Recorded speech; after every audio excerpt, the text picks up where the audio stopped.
You're listening to the Ottawa Real Estate Podcast, brought to you by Referral Mortgages and Blue Panda Realty, with your hosts, Paul Stevenson, David Warren, and Greg Campbell.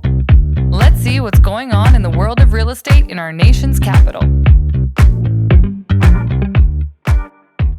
Good morning. The Ottawa Real Estate Podcast. My name is Paul Stevenson. I'm here with Greg Campbell and David Warren. Greg Campbell is a partner at Blue Panda Realty here in Ottawa. David and I are owners and mortgage agents with Referral Mortgages, also located here in Ottawa, with offices in Northern Ontario and Toronto. Gregory. Oh, David. How was the week? How are you doing? I think the best part of the show is that intro that you do. I hate it. It's hilarious. Like, how can I make this sound as normal as possible? You know? Yeah, right. Yeah. I hate talking. Anyways, I hate talking. You know, I hate saying my name and introducing myself, especially when people need to know. Yeah. So how was the week? What's going on? What's Greg, you look like you're in paradise over there. I'm in paradise. I'm outside. I'm very happy about that. My week was great. I think last week we talked on the show. I had a bunch of losses back to back. I finally got a win over the weekend, which was great. It was very satisfying to get something done. Got a new listing up in Canada we could talk about in a bit, but let's get right into this new thing that we've got going on as of next week. I think our listeners are going to be pretty excited about this. We've partnered up with North Brew Coffee, local brand. The owner is a young entrepreneur named James Rankin. He was, very happy to partner up with this. This is one of their cold brews. Their motto, coffee driving change. So I'm just going to read this on the side here, just so everybody knows a little bit more about North Brew. North Brew Coffee was founded with a strong mission, coffee driving change. As a company, we're passionate about helping those in need and driving change through supporting homeless shelters, food pantries, and other important causes in our community. So this is a really great company to be partnering with. I'm very excited about it, as are Paul and David, obviously. There's some of their Elevation Espresso. I haven't tried this yet. James, I'm going to be trying this next week. I had to finish what I had currently. You know, it's funny. You showed us before I get started on something new.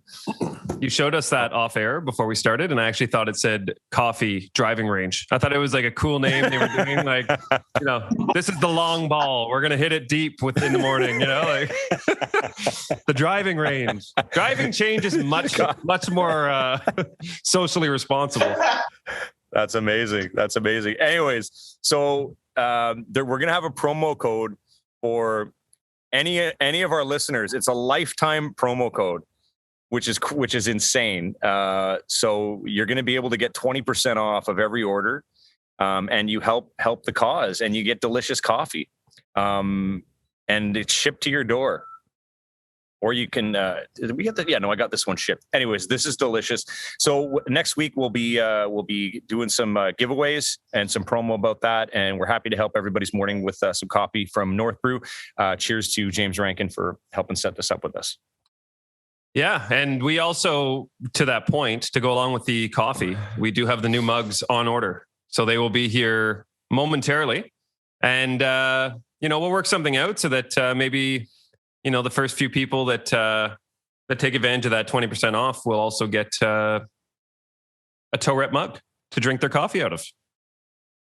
What do you think? I think everybody needs a tow rep mug to drink their coffee out of every day. Or morning Baileys, whatever. Whatever gets you started. Yeah. Well, listen. So how was the week, gentlemen? Let's get into it. Dave, your mic sounds like your mic sounds terrible right now. I think you got the computer mic going. I think it just switched. Yeah.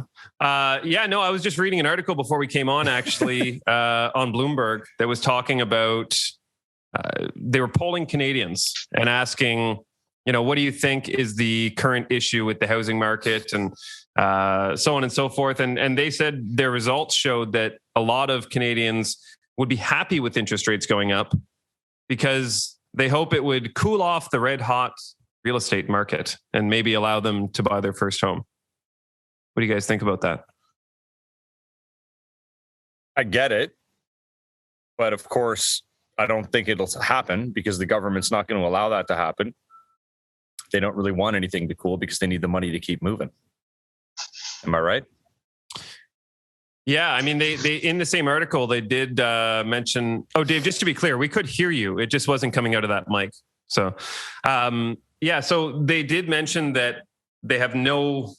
They kind of reiterated that they have no plans to actually increase the overnight lending rate, which basically drives prime and the borrowing for lenders and so on. So, I mean, rates aren't going to go up. I mean, they've kind of publicly stated that many times.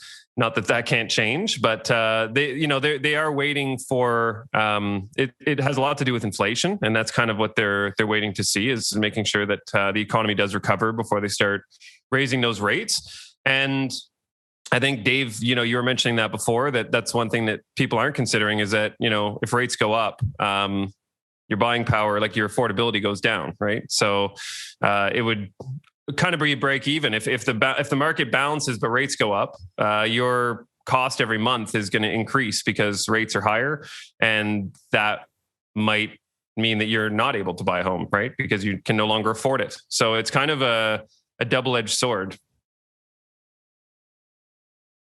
Yeah, sorry, I'm trying to fix my mic here at the same time. So it's okay. It looks hilarious while you're doing it. Yeah, on screen. I agree. I think it's kind of a little bit counterintuitive. People wanting the market to drop in order to feel comfortable buying. However, when that happens, it's the same people that'll say, well, the market's dropping. I think we talked about this a few weeks ago. They're the same people that'll say, when the market's dropping, well, prices are coming down, I'm not going to buy. The sky's falling. And then, when they're going up, it's, well, I'm not going to buy because, I'm going to wait for them to drop or plateau. Now it's, rate. It's the same. I think it's the same people being interviewed for, in the same situation.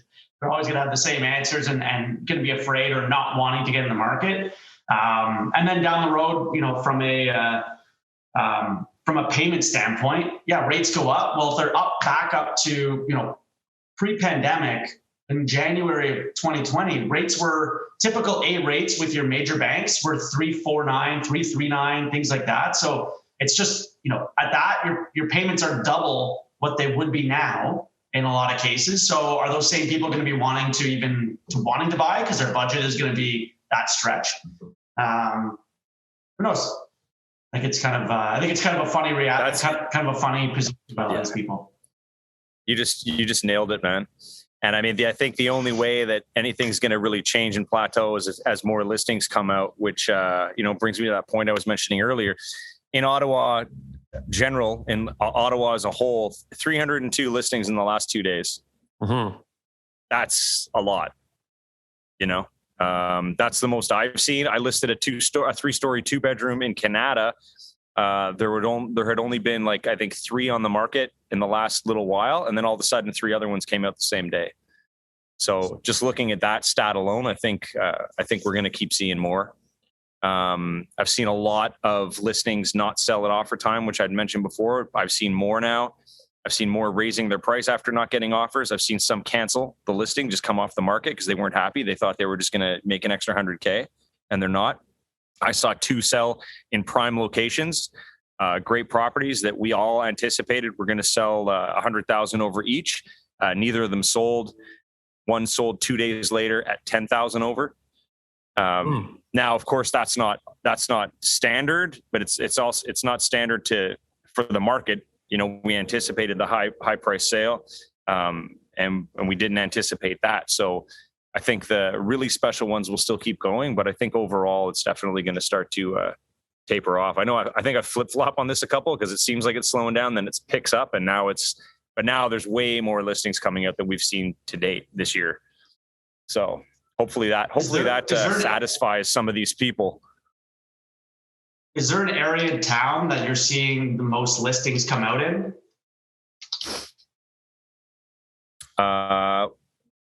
No, well, I mean the suburbs generally still. I think we're getting about, I'm just trying to think of that number that I pushed out, the 300. I think there was probably about 100 and I want to say about 120 based in the suburbs, like the main suburbs of Orleans, Barrhaven, and Canada. The rest to be more towards the city and rural. But, I think that people are starting to come back into the city too, a little bit. Yeah, I've seen a large uptick the last 2-3 weeks of people getting pre-approved, and we've still been doing seminars. I know, Greg, you and I have had, Kevin and I have been working together with some of the clients that you've given to him. I mean, there seems to be a large influx of buyers hitting the market as well. So the nice weather always creates a buzz, right? People are comfortable kind of being out and about and seeing what's on the market. So, it'd be interesting now to see. I wish we could see like number of buyers and number of homes. Like I wish there was an actual number, like a registry almost of who's out shopping. You know what I mean? So we could see what the actual house to buyer ratio is, because that would be a very interesting stat to see over time and how that affects prices as well. Yeah, I mean, and from our personal online, just to go to, random buyers from our personal online lead sources, I think we landed about, I want to say maybe 25, 30 calls last week. I think out of that, maybe one, two might convert. We'll see what happens. But that's a lot. For us, that's a lot. And we're not like a high budget online lead gen platform or team by any means, right? So I imagine there's some bigger teams that are getting like super, super high volume of calls right now. Yeah. And so there's a lot of buyers out there for sure. Are they all approved? No, not at all. But they want to buy a house. That's all that matters, right? So it's coming. There's, it's process. 1 day to 1 year, 2 years, who knows? I think I got my mic back just so everyone knows and everyone feels safe and secure. Just to I feel so safe when that voice is paradise. A lot better. Yeah, we'll be able to sleep tonight. Now, funny. Greg, you had kind of mentioned to us too, and you touched on it in that when you're talking about the listings, but you had mentioned that there was a fallout from sellers not getting what they want and relisting. So do you have any kind of specific situations where you've seen that or anything that had a direct impact? Yeah, that's kind of what I said. Like I actually have a specific number based on what happened around people that I was working with specifically. So there was 5 listings that I showed in the last week and a half. And out of those that didn't sell on offer day, we chose not to offer on offer day. 3 of those are now canceled. They relisted about 75 to 125 higher. Actually, one listed 200,000 higher. Like, come on, that one's canceled. 2 other canceled. One sold at list price. So one raised their price 50,000. They sold exactly at that price. And there's another one that's conditionally sold. So maybe they'll get that price. Maybe they won't. I think they probably will because it's in the range of what its true value is. And then there's another one that we saw that we actually offered on in Orleans. There was 2 offers listed at 600,000. Both offers declined. Agent said the sellers are looking for $700,000. And we said, she's like, can your seller do that? I'm like, well, no, they're not approved for $700,000. We wouldn't have come and seen your house and submitted an offer, knowing at offer time that you had no other offers until the other one came in at 600. So we offered them 625. They declined. They said 700,000. We said no. And then they said, would you take 680? We're like, well, no, we're still not approved to 680. We're not approved over 630. So no, they can't do it. Sadly, that property is still sitting on the market 7 days later, and it'll probably still be sitting on the market another 7 days later. Ridiculous. The funny thing about that is, like, do you want your offer of 625? The other people, probably around that as well. Do you want to pay 700? No, because supply and demand is not dictating that. Like, your home value based on what the buyers want to pay is not worth that. So no, we're not going to overpay and get shot in the foot with appraisal, with this and that, or that from a qualifying.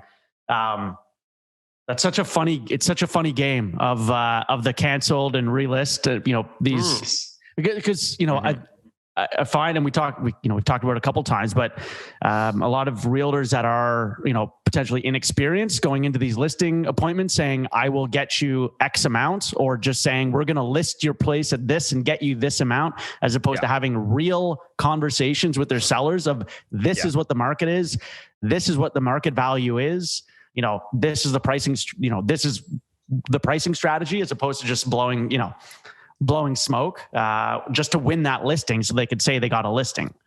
And this is a big problem. And I think we're going to see more of it, because me personally, like, I would never, take a listing. I always set realistic expectations. I would never take a listing, or I would never keep a listing if I was working with somebody and they said, I want to relist it. And I'd be like, good luck, you're fired. Mm-hmm.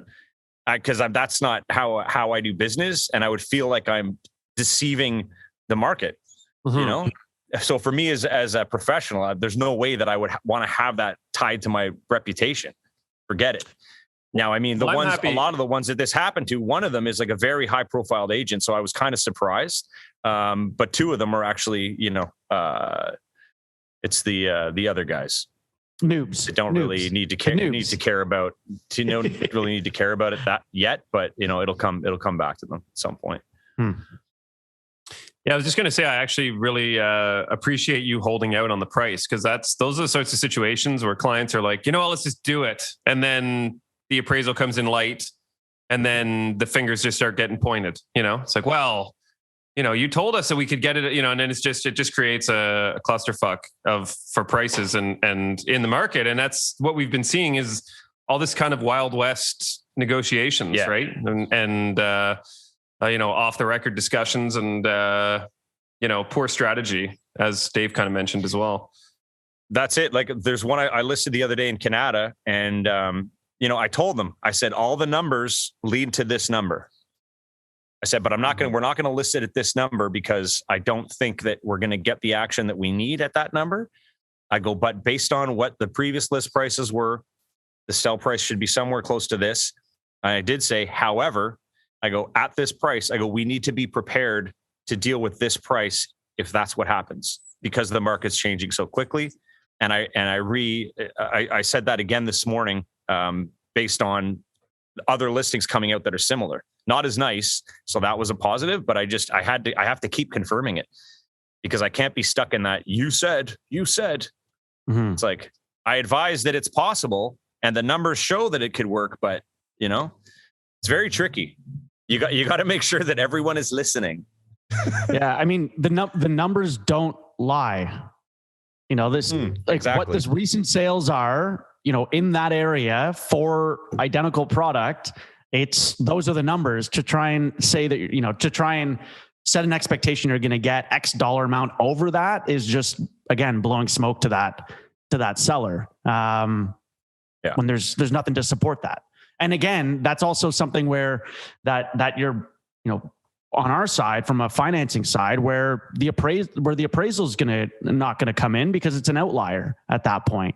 And not, and you have that issue of potentially not supporting, depending on what that variable is. Obviously, appraisers, build in a little bit of a percentage increase in value, knowing that the market is going up. But I think it's just communication for any realtors that are listening. Have those honest conversations, and you can't feel desperate that you have to just say what you think the client wants to hear in order to win that listing. It's the worst way to live your life, anyways. Yeah, just saying what people want to hear. Forget it. Yeah, your life's gonna suck. I think it's desperation. Like, a lot of times, it just comes to desperation for.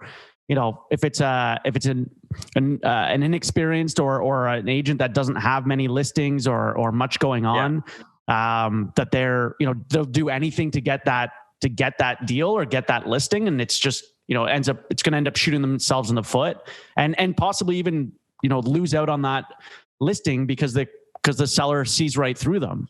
100%, man.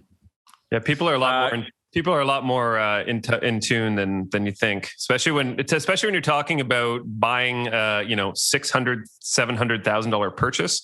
People are pretty dialed into those conversations. Like, they're listening to what you're saying, and they are taking your advice. One thing I appreciate again, though, Greg, with what you said is that your buyers knew what their numbers were. And even if they wanted to go to 700, like we're not in a position to do that. So like, it's not on the table, you know? No. And to be fair, that specific home, I told them, I said, in this market, this house is worth 650. I go, but there's no offer. So let's definitely go try it and see what happens. And the other one was still also under that 650 price point. So, you know, but Dave, I had a question, you know, just, for both of you guys talking about appraisals again, because something popped into my head yesterday. These two in the area I was talking about earlier where the sales didn't happen, 100 and 150,000 over, where 4 weeks ago, pretty much the same house, maybe a little bit nicer, sold for 100,000 over, and the other one for 150,000 over. Now, these two that just sold, or one's not sold yet, but will sell at list, and the one that sold it at just over list price. What happens to the big ones when it comes time to close? If the lender decides to go back for a second appraisal or something, does that ever happen? Like they can legally do that, right? No, they can't. Okay, yeah, so they can only do the one. Yeah, they'll do the one. And we've had it before and very recently where we ordered an appraisal, it came back, you know, light. Again, the benefit of dealing with a mortgage broker as opposed to just dealing directly with your bank is that we're also an intermediary. So, you know, we ordered an appraisal. Right. You know, it was, I think it was one of Paul's clients about a month ago. Appraisal came in a little bit light. We kind of looked at it. We went through it in depth and we said, you know what, let's order another one. So we paid for the appraisal for a second one, and we ordered a second one, and we were able, and we gave the reasoning why to the appraiser of why we believe and everything in between, why we believe it should be, you know, X amount higher. And we were able to get that second appraisal. And it came in on value, and we submitted that one to the bank. You know, we basically, because we looked at the original we got, it was slightly off. But by the time we ordered another one, there was something else came up back on the market, or came on the, you know, sold, and there was other factors. And so, but we, again, being that intermediary, we were able to read that report, say, you know what, let's get another one, a second opinion. And we incurred that cost, and we ordered another one without the client even knowing, because we wanted to do right by the client, obviously. And we were able to then hit the value and submit that. Dealing with your bank directly, they're ordering it blind. That advisor doesn't care. They don't even see it. They're just ordering it, and it gets sent off. It comes in 100,000 light. They're not looking up comparables. Like when we order an appraisal, we're talking to the realtor. We're looking at comparables, finding out, you know, what something might be at. And we're reading that report before it goes into the bank. It's not getting sent in blindly. So that's where, you know, where we kind of act as that. So I get it. So like if you request a second appraisal based on what you think the true value is, I mean, that's one thing. And you're saying that it will never happen where if the market shifted, someone could catch wind and then the lender could send out a second appraisal if if the numbers just seem so skewed to bring the price down. Yeah. In 8 years, I've never seen that. Okay. All right, cool. I will never use the word never. Because I'm bank, you know, at the end of the day, until the deal is closed, the bank can really ask for anything until you have keys in your hand. Really, the bank can ask for any documentation at the last minute. And right now I'm dealing with that this morning with a client, new to Canada, money coming from overseas, and, you know, was told it was broker complete, meaning all documentation for the client signed off on. But they came back yesterday asking for a whole slew of new documents for bank statements for proving, you know, where this funds came from overseas. It closes on next Wednesday. You know, these documents are in, you know, Korean. I already paid to have them translated the last round. I'm having to now rush to to get these translated today. Before coming on air, I was going through these and getting them packaged together for the translator. But again, we were told that it was broker complete, meaning that this is slang on our side, that the documents are signed off on, but it got caught. It was, you know, it goes to pre-funding audit, meaning pre-closing. They have a separate department that checks on anti-money laundering, that checks on, revisits all the income documents and all of that. And if they find something that they aren't, you know, aren't sure of, they'll ask for more documents. So it happens. And so to your question of, can this ever happen? Potentially, yes. It just, I have never seen it, but if the market, if the sky fell, then possibly it could happen. But typically when appraisal, like they have approved appraisers lists. So banks have specific appraisers, a list of appraisers that they will accept appraisals from, and they rely on those appraisals and those appraisers. And those appraisers have separate insurance, that if there's an issue with value or something like that, you're on mute, I think, Greg, by the way. Yeah, I am, because there's that lawnmower thing that we talked about is finally happening. So I'm just all right. If the appraisers have insurance that if the value comes in light and they have to foreclose on a property or something like that the appraiser's insurance kicks in for covering that difference, things like that. So I think that's where that would play. That's cool. I didn't realize that. Appraisal insurance kicks in if there's a discrepancy at closing. Yeah. And banks cool. banks will actually cut off appraisers. So if they find that certain appraisers are, being too flexible with value, overpricing them or overvaluing them rather, and a bank gets caught holding the bag, that they go to, there's an issue with the financing and they're left with a property that's the appraiser says it's worth 700, but really it's worth 500, and the bank loses their shirt, they'll cut an appraiser off, meaning they won't accept appraisals from that appraisal firm any further. And they kind of blacklist them. So there are steps that the bank takes to mitigate that, but long story short, there are other checks and balances in the cog, if you will. What you need to say to that, to at least to the Korean bank is, what was it? Mi ham ham nida henguk sram apsayo. That means I don't speak any Korean. Do you speak English? Mi ham ham nida henguk sram apsayo. How do you know everyone in unison? Yeah. Why and how do you know that? I had a friend that I worked with at Bell that used to teach in Korea, and that was the only thing he taught me how to say. And for whatever reason, it's just ingrained in my head. He's like, if you ever talk to someone who's Korean, just say that. So at least they know you don't speak Korean. And then hopefully they know some English. That's right. Unreal. That's great. I should get you on the phone with my client, even though he's fantastically fluent in English and the salt of the earth gentleman. But I think that would blow his mind if you got on the phone and said that to him. So funny story, actually, Greg. Yeah, I'll say the story. Yeah. I won't name names, but I had a client this week that was referred by one of Greg's colleagues, and we were chatting, and his accent just sounded all too familiar to me, and he clearly was. He had a Ugandan accent, and I could hear it right away just from the way he was talking. So I asked him. I said, I have to ask. I said, where are you from originally? He's like, I'm from Canada. And I always feel weird asking people because it's like, clearly he doesn't want to talk about it, but I can tell that you have an accent, and I recognize the accent. So he's like, I said I was gonna guess that you were from Uganda, and he was like, what? And he was blown away. And I was like, oh, thank God he's actually from Uganda.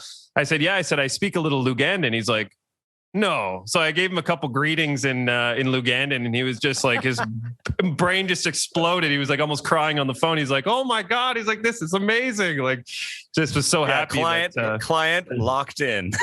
That's amazing. Yeah. So we talked basically for 20 minutes about the beauty of Uganda, and then 2 minutes about his file. I'm like, hey, well, I'm just going to send you an email, and we'll go from there. But yeah, that's great. And for all those that don't know, Paul's been to Uganda a few times and volunteers with a Boys and Girls Club out there. So he's very familiar. So that's where the I will retire in Uganda. That's my plan. Yeah. Right, Ricky. Ricky, a few weeks ago, learned I played basketball. Now he's realizing I'm, I speak 25 languages. No, I'm kidding. Greg, you had some news though as well about your beautiful wife had a song that is being put out today. Thanks, Paul. So everybody, when they listen to the show on, the intro and the outro to the show, that's my wife, Anna. And she is a vocalist, and we do music together. So we're just starting a big push on some new songs that we're going to be putting out, both her solo, some stuff we're doing together for my project. And then we're doing kind of like a retro fun project, which is going to be amazing. That's coming up soon too. So we're working on a lot of music, but for the first song that we put out now, it's a remix of from her band, The Hornets, from 2013 called Nothing But a Song. We started the big push today. So it's on all streaming platforms. I mean, the big ones and the little ones, but it hit Spotify, YouTube Music, Tidal. Maybe we'll add the link into the show notes on when we post up on YouTube and back on here next week. But you can go to her page, Anna Stova Music. Or if you want to click the link, you can just go to my personal Facebook page. Nothing But a Song, Big Stuff remix. It's out now, and we're doing a big push. So any support that we can have from you guys, you listening, go and check it out. And we'll probably have a YouTube, toss it in the chat, something up on YouTube as well. Toss the link in the chat, if you can. I can do that. Song is straight fire. Oh yeah, and it just showed up. Anna Stova has 6 new views. I want 6 new likes, not 6 new views. I need subscribers guys, immediately. Come on, smash that button. Oh my god! No, that's exciting though. Yes. It's been a while since she put out some music, and you guys have collaborated together on some music, so it's excellent. Yeah, thanks, man. And it's hard because it's like it's really all we want to be doing, but life, work, family, comes first. But now we've kind of got it dialed in where one day we'll all be doing art. One day we'll just be doing art every day. Well, art is the language. Hold on, what's going on here? Sorry, guys, I'm trying to put this into the why is that not showing? Hold on, I think this will work. Well, while Greg figures out posting the link, mood boost. While he does that, maybe Paul, we can get into the mood boosts. Yeah, I was just realizing that I hope my friend wasn't messing with me. I hope that wasn't something derogatory that I just said in Korean. It's like, oh, he thinks it means this. Some one of our Korean listeners is going to be like, you shouldn't be saying that on air, sir. Right. Hop into the mood boost. So I got 4 today. I like them all. Quite. Go for it. Number 1, how did the telemarketer propose to his girlfriend? He gave her a ring.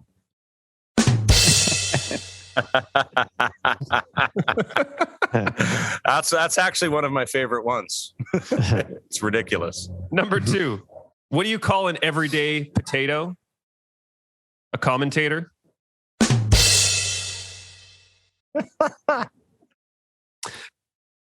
Driving down the street, I saw a sign that said, "Watch for children." And I thought, sounds like a fair trade.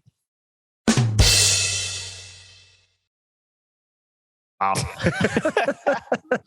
Nothing. And then the last one, Charles Dickens walks into a bar and orders a martini. The bartender asks, olive or twist? Those are man, I'm telling you, this has to be one of the best parts of the show. Those are good. You know what we need to do? Stephen Hopkins. We're gonna have to pay Stephen Hopkins more to put together all the mood boosts and just a segment of the mood boost. 30-minute mood boost. Just ding, back to back. We'll just fire with it. some Just with some light jazz underneath. Ding, da, da, ding, da, da, ding. Just playing the whole time. Mood boosts. I would love to also know if there's anyone watching or listening who's under the age of 30 that got the Charles Dickens joke. Please let us know.